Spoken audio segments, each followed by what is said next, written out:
Namaste. Tonight I'm going to read Volume 2, Book 2, Rudra Samhita, Part 3, Chapter 42, Description of the Meeting of the Lord and the Mountain in the Shiva Puran.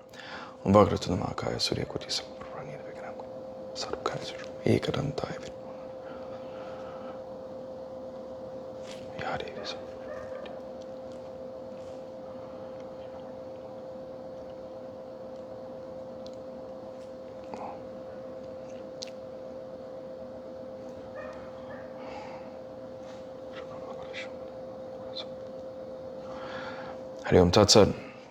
Brahma said, on hearing that the all-pervading Shiva had come very near his city, the Lord of Mountains, Himavat, rejoiced much. Then gathering all the requisite things, he sent mountains and the Brahmins to welcome Shiva. With his mind melting with devotion and joyously praising his luck, the mountain personally went to see Shiva as dear as the very vital air. On seeing the army of the gods, Himavat was struck with wonder. Considering himself blessed, he appeared in front of them. The gods, too, were struck with wonder on seeing his army. The gods and the mountains became delighted. The vast army of the mountains and the gods, O sage, on coming together shone like the eastern and western oceans in juxtaposition. Meeting each other, the gods and the mountains considered themselves blessed. They were greatly delighted. Seeing Shiva in front, Himavat bowed to him. The mountains and the Brahmins bowed to Sada Shiva. He was seated on his bull, fully bedecked in ornaments and beaming in the face. The beauty of his divine person illuminated the quarters. His body shone like the delicate silken garments. His crown was lustrous with the gems set in it. He was smiling, shedding pure brilliance everywhere. Serpents had transformed themselves into ornaments on his body. He had a wonderful lustre and a divine refulgence. Gods served him with chauris in their hands. Vishnu was standing to the left, Brahma to the right. Indra at his back. Behind, on either side, the gods were standing. He was being eulogized by the gods and others. He looked benevolent to the people. Being one, he had assumed different physical bodies for his own reasons. He was Brahman himself. He was Brahman itself, the Lord of all, and the bestower of boons. He was both with or without attributes, subservient to the devotees, merciful, greater than primordial being and primordial nature, existence, knowledge and bliss itself. The mountains saw Vishnu bedecked in ornaments and seated on Garuda to the right of Lord Shiva. O sage, to the left of the Lord stood I, the four-faced deity, shining brilliantly and accompanied by my attendants. On seeing us both great favorites of Shiva, forever the Lord of Mountains, with all his retinue respectfully bowed to us. Similarly, on seeing the gods and others brilliantly shining behind Lord Shiva and at his sides, the Lord of Mountains bowed to them. At the bidding of Shiva, the mountain went ahead to his city.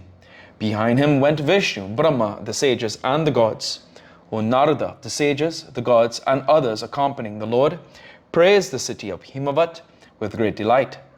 Stationing the gods and others on his beautiful summit, specially arranged for them, Himavat went to the place where the altar for the rites had been erected.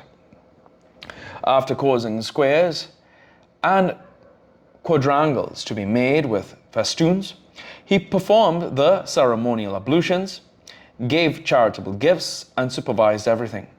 Then he sent his sons to Shiva, accompanied by all his attendants and followers, Vishnu and others.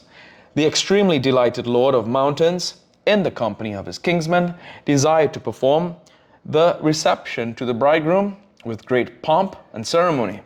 The sons of the mountain, accompanied by their relatives, went to Shiva and acquainted him with the request of the mountain. The sons of the mountain came back to their abode with his permission and informed the king of mountains gladly that the bridegroom and the party were on their way there. O sage, on hearing the request thus made, Vishnu and other gods, with the Lord rejoiced much. Dressed richly and exquisitely, the gods, the gunners, the sages, and others started towards the abode of Lord Himavat. In the meantime, Meena desired to see Shiva. O sage, through her Lord, you, the excellent sage, were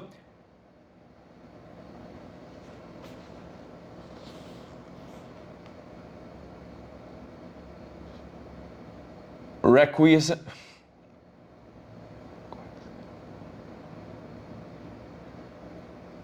Sorry.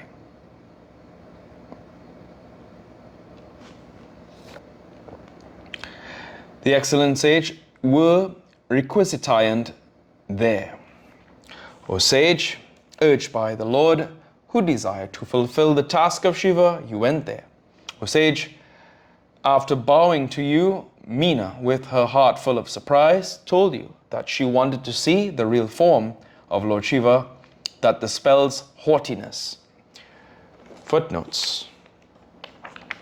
No footnotes in this chapter. Here ends today's reading of the Shiva Puran. Om Prabhu Pran Ratham Vyom Veshwaratham Jagannath Ratham Santapasham Pudiptam Veshwaratham Bhisham Kumarakaram Karanatham Samtram Bakam Jamas Mishtiman Swam.